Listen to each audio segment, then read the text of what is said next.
មិនមែនប្រហុកចំហុយប៉ុន្តែយកផ្អកពងត្រីយកមកចំហុយជាមួយសាច់ជ្រូកជាមួយនឹងពងទារសជាតិឆ្ងាញ់មិនចាញ់ប្រហុកទេបងប្អូននិយាយរួមទៅសម្រាប់បងប្អូនដែលអត់ចូលចិត្តក្លិនប្រហុកអីចឹងអត់ចេះហូបប្រហុកណាបងប្អូនអាចសាកយកពងត្រីផ្អកគេហៅផ្អកពងត្រីយកមកធ្វើ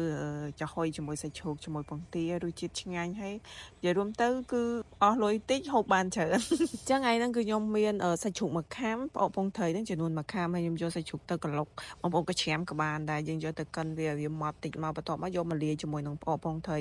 វាយឲ្យវាចូលគ្នាខ្ញុំបន្ថែមជាមួយពងទាចំនួន4គ្រាប់បងប្អូនបន្ទាប់មកខ្ញុំវាយពងទាជាមួយនឹងផ្អកហ្នឹងឲ្យយើងចូលគ្នាមកហើយក៏ខ្ញុំបន្ថែមជាមួយនឹងខ្ទឹមសហើយខ្ញុំដាក់ស្ករសហើយនឹងប៊ីចេងនិយាយរួមទៅគ្រឿងដាក់តាប្រហែលអីដែលខ្ញុំដាក់នេះរសជាតិបាច់ថែមថយអីច្រើននេះគឺឆ្ងាញ់ហើយក៏យកមកដាក់ចំហុយបងប្អូនខ្ញុំចំហុយខ្ទង់ប្រហែលជា10នាទីទៅ15នាទីអីសិនណាបានខ្ញុំយកអាប៉ងក្រហមនេះយកមកលាបពីលើអញ្ចឹងខ្ញុំក៏មករៀបចំបន្លែរបស់ខ្ញុំនេះគឺខ្ញុំមានស្ពៃក្តោបអីហ្នឹងគឺខ្ញុំយកមកត្រាំជាមួយនឹងទឹកកកណាបងប្អូននិយាយរួមទៅមានស្វាយអត់សូវខ្ចីអញ្ចឹងជ្រលក់អត់សូវឆ្ងាញ់ទេនិយាយទៅគឺឆ្ងាញ់ហ្មងបន្លែយើងមានម្លក់មានអីចឹងទៅហើយខ្ញុំមកគូអាពងក្រហមពងអីនេះយើងយកទៅលាបពីលើឲ្យវាឃើញពណ៌ក្រហមអញ្ចឹងណា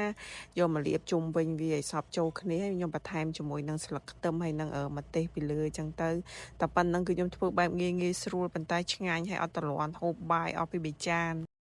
មិនមែនប្រហុកចំហុយប៉ុន្តែយកផ្អកពងត្រីយកមកចំហុយជាមួយសាច់ជ្រូកជាមួយនឹងពងទារសជាតិឆ្ងាញ់មិនចាញ់ប្រហុកទេបងប្អូននិយាយរួមទៅសម្រាប់បងប្អូនដែលអត់ចូលចិត្តក្លិនប្រហុកអីចឹងអត់ចេះហូបប្រហុកណាបងប្អូនអាចសាកយកពងត្រីផ្អកគេហៅផ្អកពងត្រីយកមកធ្វើចំហុយជាមួយសាច់ជ្រូកជាមួយពងទារសជាតិឆ្ងាញ់ហើយនិយាយរួមទៅគឺអស់លុយតិចហូបបានច្រើនអញ្ចឹងថ្ងៃហ្នឹងគឺខ្ញុំមានសាច់ជ្រូកមួយខាំផ្អកពងត្រីហ្នឹងចំនួនមួយខាំហើយខ្ញុំយកសាច់ជ្រូកទៅក្លុកបងប្អូនក៏ច្រាមក៏បានដែរយើងយកទៅកិនវាម៉ត់តិចមកបន្ទាប់មកយកមកលាយជាមួយនឹងផ្អកពងត្រីវាយឲ្យវាចូលគ្នាខ្ញុំបន្ថែមជាមួយពងទាចំនួន4គ្រាប់បងប្អូនបន្ទាប់មកខ្ញុំវាយពងទាជាមួយនឹងផ្អកហ្នឹងឲ្យយើងចូលគ្នាមកហើយក៏ខ្ញុំបន្ថែមជាមួយនឹងខ្ទឹមសហើយខ្ញុំដាក់ស្ករសហើយនឹងប៊ីចេងនិយាយរួមទៅគ្រឿងដាក់តាប្រហែលអីដែលខ្ញុំដាក់នេះរសជាតិបាច់ថែមថយអីច្រើននេះគឺឆ្ងាញ់ហើយក៏យកមកដាក់ចំហុយបងប្អូនខ្ញុំចំហុយខ្ទង់ប្រហែលជា10នាទីទៅ15នាទីអីសិនណាបានខ្ញុំយកអាប៉ងក្រហមនេះយកមកលាបពីលើអញ្ចឹងខ្ញុំក៏មករៀបចំបន្លែរបស់ខ្ញុំនេះគឺខ្ញុំមានស្ពៃក្តោប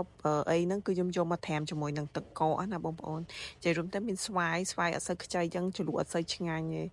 និយាយទៅគឺឆ្ងាញ់ហ្មងបន្លែយើងមានម្លក់មានអីចឹងទៅហើយខ្ញុំមកគូអាពងក្រហមពងអីនេះយើងយកទៅលាបពីលើឲ្យវាឃើញពណ៌ក្រហមអញ្ចឹងណាយកមកលាបជុំវិញវាឲ្យសព្វចូលគ្នាហើយខ្ញុំបន្ថែមជាមួយនឹងស្លឹកខ្ទឹមហើយនឹងម្ទេសពីលើអញ្ចឹងទៅតែប៉ុណ្្នឹងគឺខ្ញុំធ្វើបែបងាយស្រួលប៉ុន្តែឆ្ងាញ់ហើយអត់ទ្រាំហូបបាយអស់ពី3ចាន